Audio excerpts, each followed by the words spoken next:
Well, when we come to Revelation 18, we're looking at the fully grown, the mature evils of this world. When we saw in chapter 17, we see the completion in chapter 18. Babylon, which is referred to in both chapters, is at the same time not only an ancient city, a kingdom of the past, but it is as well a present system of religion and a present way of life. Worldliness, Babylonianism, materialism, covetousness. In other words, the Babylonian materialism of Revelation 18 can be distilled down to just one word in the Bible: covetousness. Covetousness, the Bible tells us in Colossians 3, is idolatry. Idolatry is the worship of mammon, money, possessions, and so on, instead of God. Now, remember, when you read the Scriptures, the primary interpretation is, what did it mean to the one that wrote it and to the ones that read it the first time? And if you just were alive in John's day, in the last few years of the first century, Rome had gone to the limits in extravagance. The Caesars who sat on the throne would spend fortunes for a single meal. They would demand the most exotic and rare dishes for their personal consumption. Nero, whom we've all heard of, would decorate his banquets only with roses from Egypt.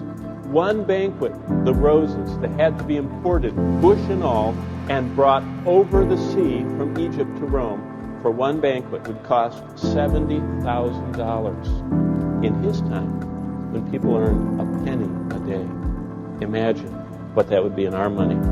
He would wear an outfit, Nero would. He would only wear things one time, but his outfit to his luncheon or supper banquet regularly cost $40,000 for the materials, as they would sew pearls and gold into the tunic or the robe or the cape or whatever he was wearing.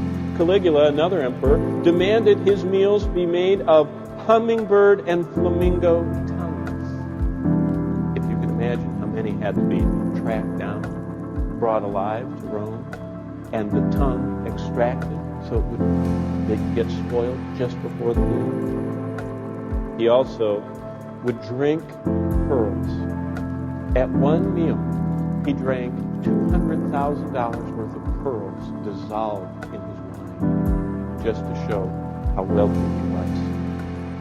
He also lived on the livers of pikefish, which were only found up in the northern part of the empire, in Poland, in other areas where the cold water exists, and they would have to be brought live down to Rome so that he could have fresh liver of pike.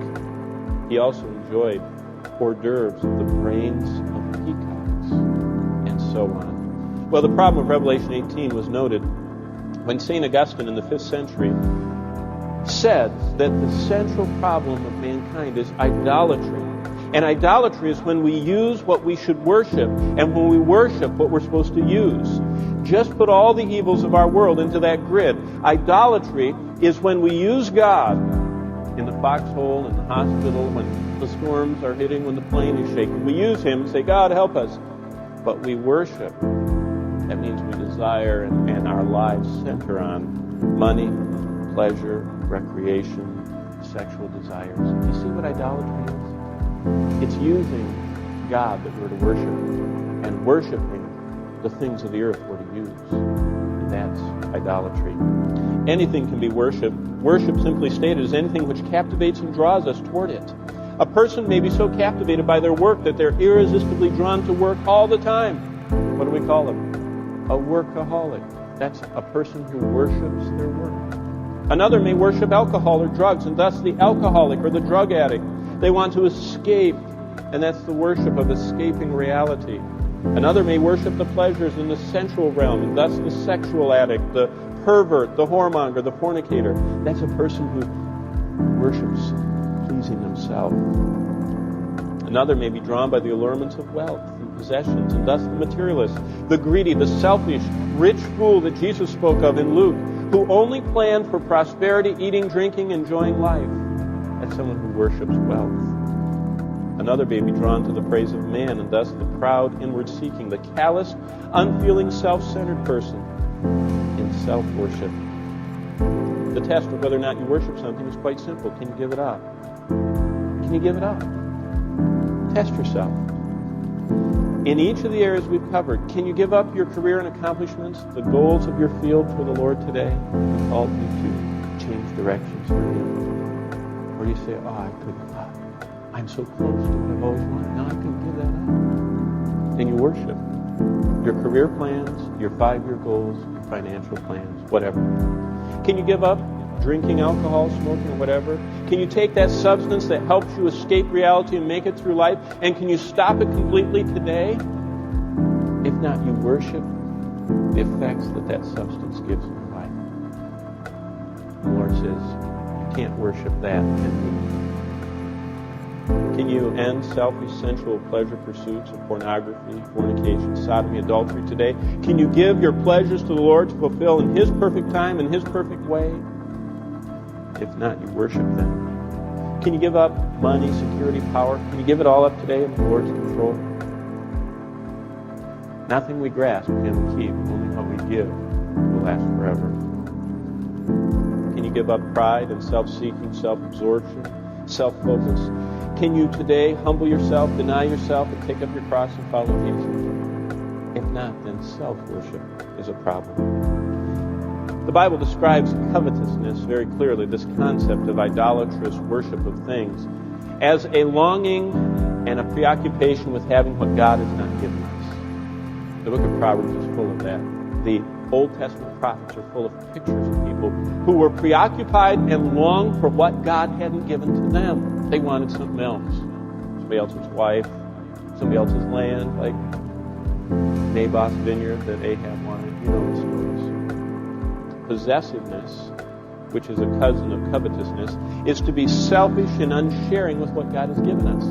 And the idolatry of worldliness either makes us possessive, that means we hold on to what we got, or it makes us covetous, we want what we don't have. And both of them are evils that this chapter is all about. A sure sign of the materialism of covetousness is in the insatiability that it produces. The legitimacy of a desire lies in our ability to satisfy or fulfill it. All true needs, such as food, drink, and companionship, are satiable. But illegitimate wants, such as pride, envy, greed, and lust, are insatiable. By their very nature, they can't be satisfied. As in John D. Rockefeller, when he was the first billionaire the world ever had, and virtually controlled nearly every drop of oil in the world.